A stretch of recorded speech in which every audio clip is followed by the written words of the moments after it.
नमस्कार, मैं हूँ राकेश अचल। रोज़ की तरह आज फिर आप लोगों के बीच में हूँ और आज मैं बात कुछ ऐसी करूँगा कि जिसको लेकर के आप थोड़ा सा चौंकेंगे। आपने कभी किसी की दुखती रग पर हाथ रखा है?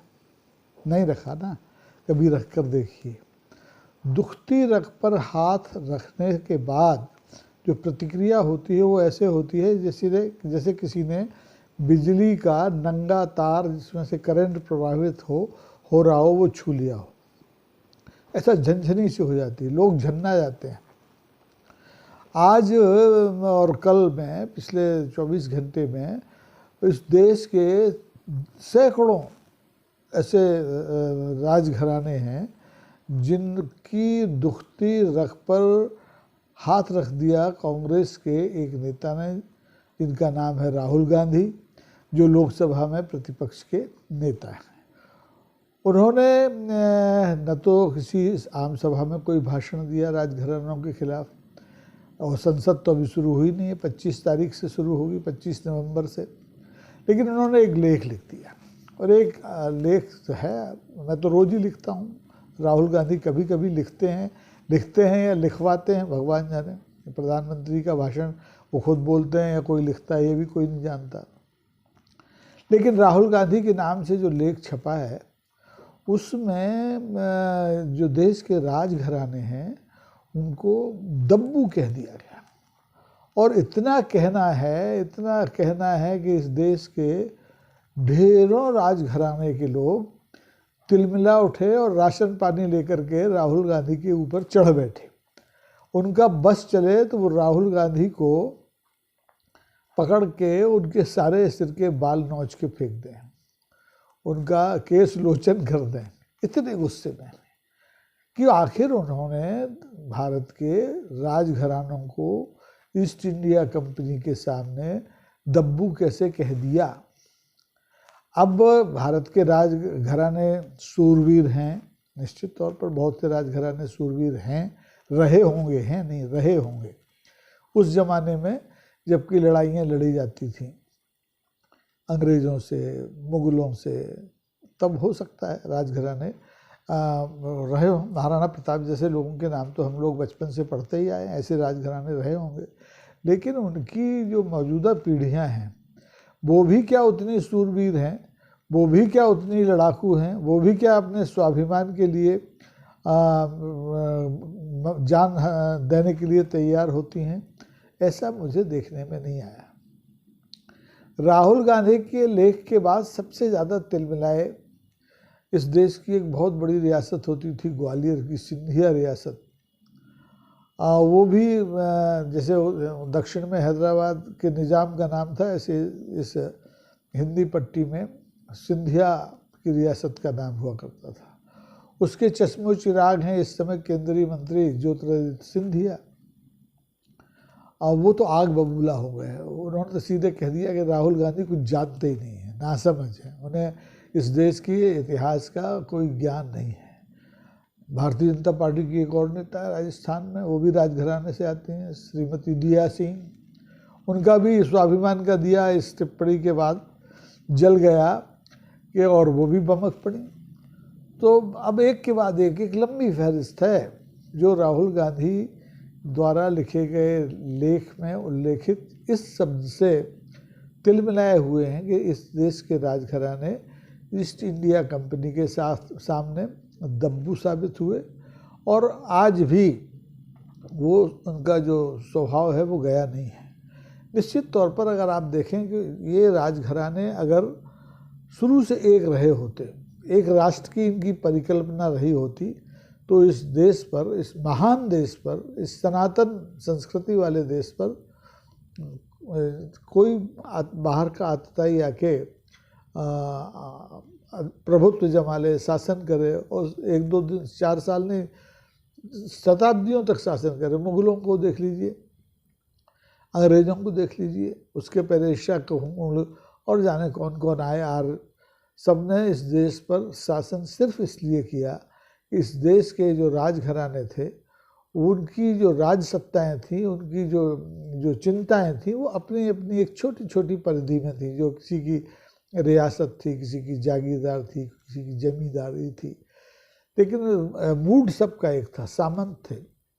आपको याद होगा जब भारत आज़ाद हुआ 1947 में, उसके बाद पहले गृह मंत्री देश के सरदार वल्लभ भाई पटेल, जिन्हें हम सब लोग लौह पुरुष कहते हैं, उन्हें इन सारी रियासतों को एक करने के लिए कितने पापड़ बेलने पड़े, कितनी आंखें तरेरनी पड़ी, क्या क्या नहीं करना पड़ा, तब कहीं जाकर के ये राजघराने शरणागत हुए।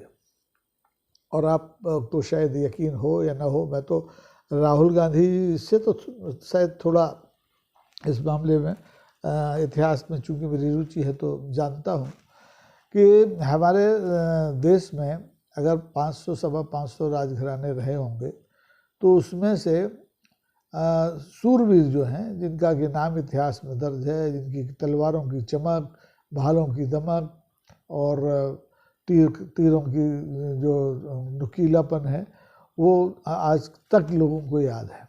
लेकिन बहुत से, बल्कि अधिकांश जो राजघराने रहे हैं वो जनता के शोषण के आधार पर ही अपने आप को मजबूत बनाते रहे हैं। उनके ऐशो आराम का जो मूल स्रोत है वो जनता का शोषण ही रहा है, चाहे वो गरीब किसान हो, चाहे मजदूर हो, चाहे कलाकार हो, चाहे कर्मकार हो, सब अगर वो गुलामी की हैसियत से रहता है तो ही फल फूल सकता है था उन समय रियासत में। स्थितियाँ बहुत कुछ बदल गई हैं पिछले 75, 77, 78 साल में। शुरू के 4-5 दशकों तक इस देश में राजघरानों का विलय तो हो गया, भारतीय गणराज्य में उनकी संप्रभुता समाप्त हो गई, लेकिन उन्होंने बड़ी हिकमत अमली से राजनीति में प्रवेश किया।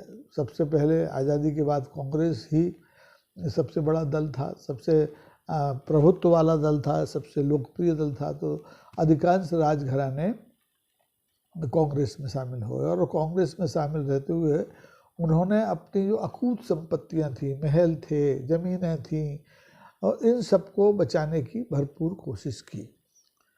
लेकिन जिस छाते के नीचे आप खड़े हैं उस छाते से स्थायी रूप से आपको छाया मिलेगी, संरक्षण मिलेगी, इसकी कोई गारंटी नहीं होती है। देश की प्रधानमंत्री बनी श्रीमती इंदिरा गांधी, उन्होंने इस चीज़ को बड़ी बारीकी से परखा और जो सरकार की ओर से जो हमारे भारतीय गणतंत्र में विलीन हुई रियासतें थीं, जमींदारियाँ थीं, जागीरें थीं, उन सब के परिवारों को जो प्रिवी वर्ष मिलता था, प्रिवी पर्स, जो उनको खर्च के लिए पैसा मिलता था, उसको अचानक समाप्त कर दिया।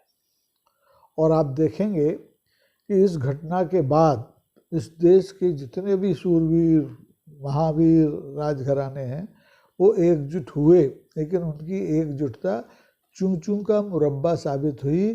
श्रीमती इंदिरा गांधी उनके सामने नहीं झुकी, उन्होंने जो निर्णय किया उस पर अमल किया और सबका जो जेब खर्च था वो बंद कर दिया। इन्हें जेब खर्च की ज़रूरत ही नहीं थी, ये जेब खर्च दिखावे के लिए था।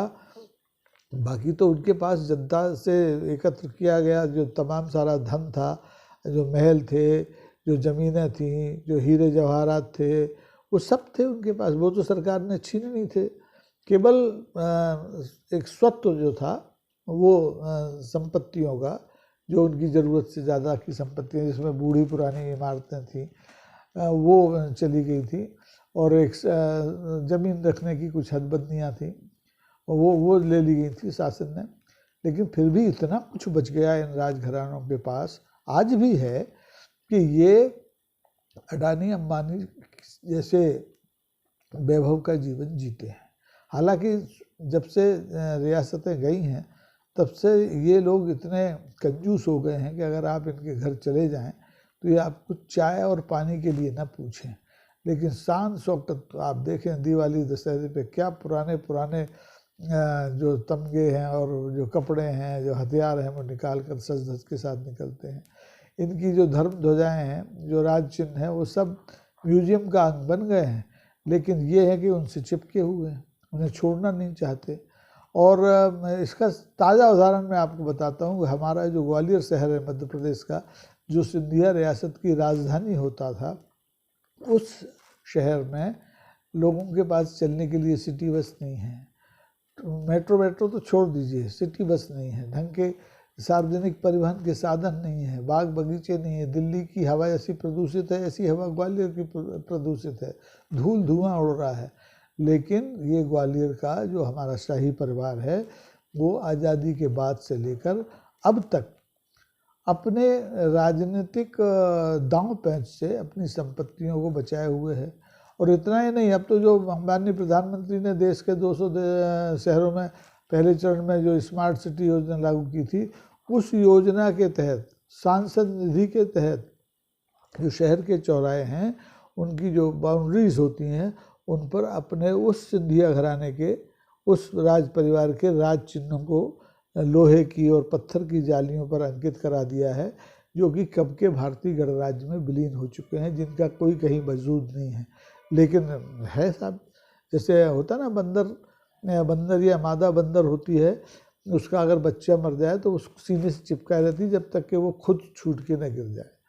तो ये राजघराने इसी तरह से अपने दिमाग से सामंतवाद को छोड़ नहीं पा रहे हैं। पहले इनका स्वार्थ कांग्रेस में हल होता रहा, सिद्ध होता रहा, इनकी ज़मीनें बची रहीं, इनके महल बचे रहे, और इनके आय के जो तमाम सारे साधन थे वो ट्रस्टों के जरिए इन्होंने संरक्षित कर लिए, टैक्स चुकाने से बचते रहे। और जब इन पर बात बन आई तो इसमें से बहुत से राजघराने, अधिकांश राजघराने अब सत्तारूढ़ दल भारतीय जनता पार्टी के साथ हैं। और स्वाभाविक है, इन्हें तो संरक्षण चाहिए सत्ता का, अपनी संपत्तियों को बचाने के लिए। इन्हें राष्ट्रवाद से कोई मतलब नहीं है। अगर आप इन राजघरानों के सदस्यों के, चाहे वो राजस्थान के हों, चाहे मध्य प्रदेश के हों, चाहे गुजरात के हों, किसी भी इलाके के हों, इनका राष्ट्र प्रेम सिर्फ ढिंढोरे तक सीमित रहता है। ये जिस दल के साथ होते हैं उस दल में सिर घुसा के, जैसे आदमी शरण ले लेता है ना, वैसे शरणागत बन के रहते हैं। और जैसे ही इनका स्वार्थ सिद्धि समाप्त होती है, ये छलांग मार के दूसरी तरफ चले जाते हैं। अब जैसे मैं तो चूँकि सिंधिया घराने के बारे में ज़्यादा जानता हूँ, इसलिए मैं इसी घराने की बात करूँगा। मैं जयपुर घराने की बात नहीं करूँगा, मैं इंदौर के होलकर्स की बात नहीं करूँगा। और हमारे बुंदेलखंड में तो गली गली में राजे महाराजे, छोटे राजा, बड़े राजा, मुन्ना राजा, छुन्ना राजा, जाने कितने राजा थे। पूरा सामंतों का प्रदेश था बुंदेलखंड। तो ऐसा सभी राज्यों में, राजस्थान के अलावा गुजरात में भी सामंतवाद कम नहीं है, बड़ौदा के लोगों का। पंजाब में चले जाइए, पंजाब में कैप्टन साहब हमारे जो मुख्यमंत्री थे, वो भी अमरिंदर सिंह साहब पुराने राजघराने के लोग हैं। तो राजघराने के लोग सत्ता के इर्द गिर्द ही घूमते हैं। कई बार वो शीर्ष तक पहुंच जाते हैं, मुख्यमंत्री बन जाते हैं, केंद्र में मंत्री तो बनते ही हैं। अब मुझे याद आता है कि जब देश में आपातकाल लगा, उस समय सिंधिया घराने के जो प्रतिनिधि थे वो कांग्रेस के साथ नहीं थे। वो शुरू में निर्दलीय थे, फिर जनसंघ में रहे, फिर वापस आए, फिर निर्दलीय बन गए। और जब उन्हें आपातकाल में अपनी गिरफ्तारी का भय सताया तो वो कांग्रेस में शामिल हो गए। माधवराव सिंधिया का नाम सबने सुना होगा। और माधवराव सिंधिया लेकिन कांग्रेस में आके पक्के कांग्रेसी बने रहे।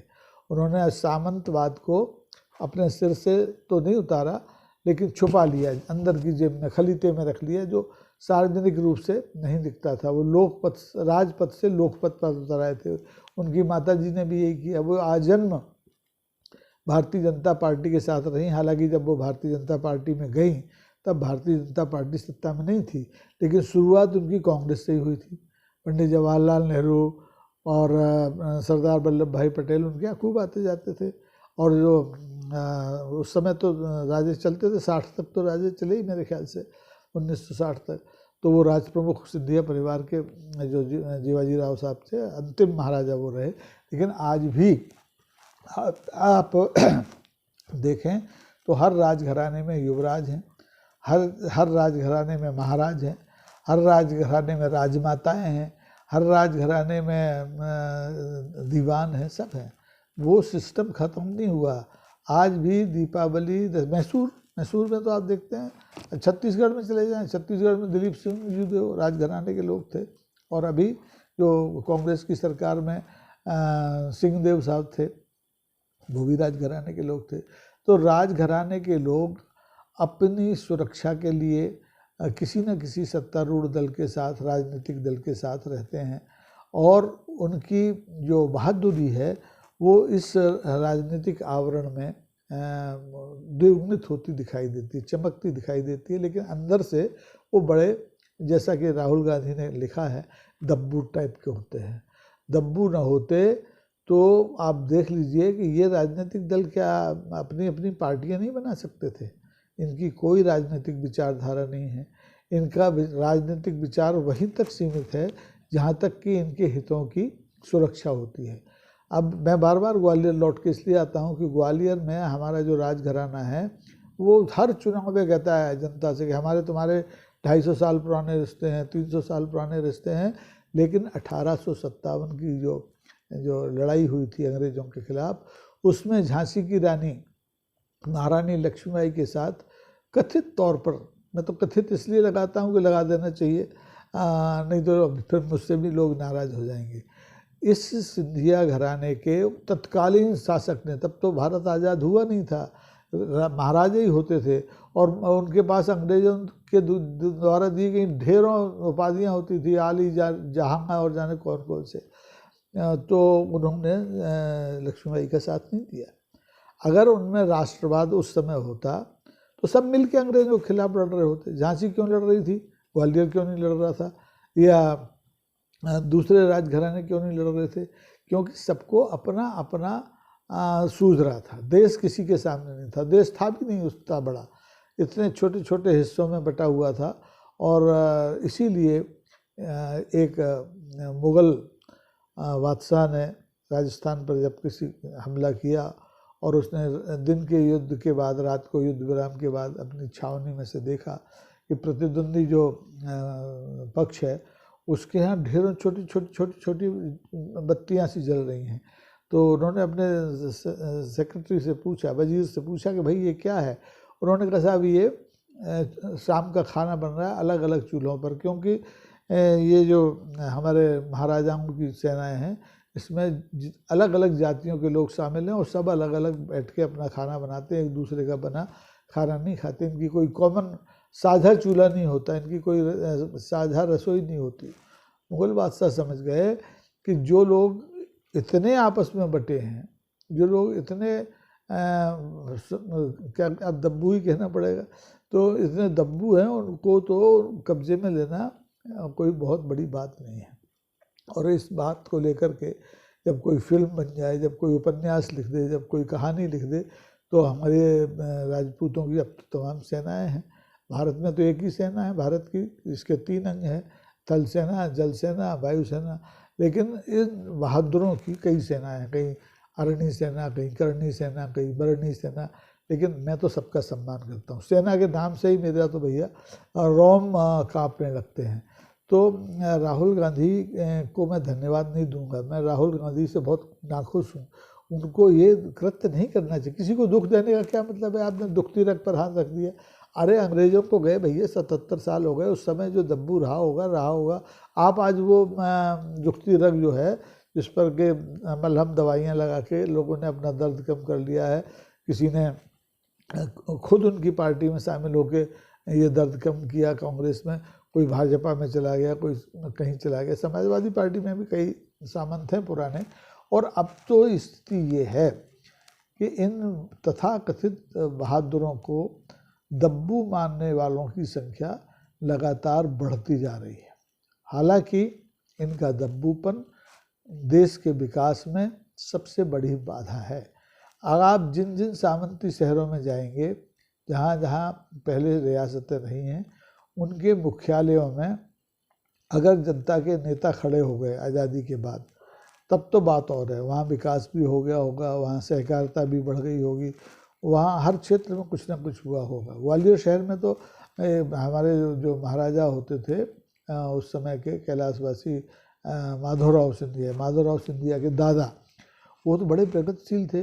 उन्होंने 1904 में ही अपने रियासत में बिजली, टेलीफोन, रेल, पानी और बांधों की बड़ी श्रृंखला खड़ी कर दी थी, इससे किसान फ़ायदा उठा सकें, उपज कर सके। लेकिन आज उसी रियासत में, अब तो पुरानी हो गई, ग्वालियर में हर चीज़ का संकट है। ना अपनी बिजली है, ना अपनी मेट्रो जो रेल होती थी वो भी छिन गई है, और ढंग का कुछ है ही नहीं। हालांकि योजनाएं सब लागू हैं, केंद्र की जितनी योजनाएं होती हैं, लेकिन पूरा शहर धूल धूल हो रहा है। वो इसलिए हो रहा है कि नेता हमारे जो पुराने राजे महाराजे हैं वो दब्बू हैं। वो जब जिस पार्टी में होते हैं उस पार्टी के सुर में सुर मिला के बोलते हैं। वो अपने शहर के लिए, वो अपने पुरानी रियाया के लिए, जिससे वो अपने 250, 300, 400 साल पुराने रिश्ते बताते हैं, उसके हित के लिए कभी नहीं लड़ते। अभी अगर आप बारी बारी से एक एक स्टेट के बारे में जाएंगे तो ऐसी ढेरों कहानियाँ निकलेंगी दब्बूपन की, जिन पर बाकायदा एक पूरी OTT वाले चाहें तो सीरीज बना सकते हैं, लेकिन कोई बनाएगा नहीं। इस समय मोदी जी हैं तो ये सब नामुमकिन है। मोदी जी होते जो ये जो हमारे सिंधियाज हैं, ये कांग्रेस छोड़ के भाजपा में नहीं आते, और भाजपा में आते ही नहीं, भाजपा में आने के बाद न मंत्री पद पाते, ना उनकी जो ज़मीनें हैं उनको मुक्ति मिलती सरकारी नियंत्रण से, और न उनकी मर्जी के खिलाफ यहाँ काम बहुत से जो रुके पड़े हैं वो हो पाते। तो अब नहीं चाहते। विकास की बात आप करते हैं, ग्वालियर शहर ऐसा दुर्भाग्यपूर्ण शहर है मध्य प्रदेश का कि इसमें ग्वालियर जो फोर्ट है, बहुत पुराना फोर्ट है, 10,000 साल तो उसको हो गए ऐसा कहते हैं लोग, लेकिन मैं नहीं मानता। लेकिन मेरे पास जो साक्ष्य हैं, किले पे मैंने एक छोटी सी बुकलेट लिखी थी, उसके हिसाब से भी अगर आप उसको 1,000 साल पुराना मान लो तो उस पर चढ़ने के लिए रोपवे नहीं है। जबकि भोपाल में छोटा सा हनुमान मंदिर है, रोपवे है। भोपाल के पास होशंगाबाद में सकलनपुर माता है, वहाँ जाओ तो रोपवे है। मैहर जाओ तो रोपवे है। बिहार जैसे पिछड़े राज्य में राजगीर चले जाइए तो आपको ऊपर पहाड़ी पे बौद्ध जो मंदिर बने वहाँ तक जाने के लिए रोपवे है। लेकिन ग्वालियर में रोपवे नहीं है, क्योंकि महाराज नहीं चाहते कि उनके किले पर, अब उनका काय का किला, आधा किला भारतीय पुरातत्व सर्वेक्षण के पास है, थोड़ा हिस्सा PWD के पास है, कुछ हिस्सा हमारे सिख समाज के पास है। उनका बहुत पुराना से मतलब दाता बंदी छोड़ गुरुद्वारा बनाया, बड़ा अच्छा, गुरु गोविंद सिंह वहाँ रहे थे, हरगोविंद सिंह साहब बनाया। और बचे खुचे पर एक बड़े हिस्से पर, बचा खुचा नहीं, एक बड़े हिस्से पर आज भी सिंधियाज का कब्जा है। उसमें सिंधियाओं का स्कूल चलता है, सिंधिया स्कूल चलता है। तो भाई अब आपके पास, आप तो सब दे चुके ना सरकार को, तो ये कैसे बच गया? आप जिस 2.5 आदमी का आपका परिवार है, एक बेटा, पति पत्नी, और आपको चाहिए 800-600 कमरों का महल। तो ये सब जो तिलमिलाहट है वो इसीलिए है कि राहुल गांधी ने दुखती रग पर हाथ रख दिया है। राहुल गांधी को ये जो हमारे सूरवीर राजा महाराजा हैं कभी माफ़ नहीं करेंगे, और हो सकता है ये श्राप भी दे दें अगर इनका बस चले तो। अब तलवारें तो चला नहीं सकते, लेकिन जवानी जंग तो लड़ ही सकते हैं, लड़ ही रहे हैं, महिलाएं लड़ रही हैं, पुरुष लड़ रहे हैं राजघरानों के।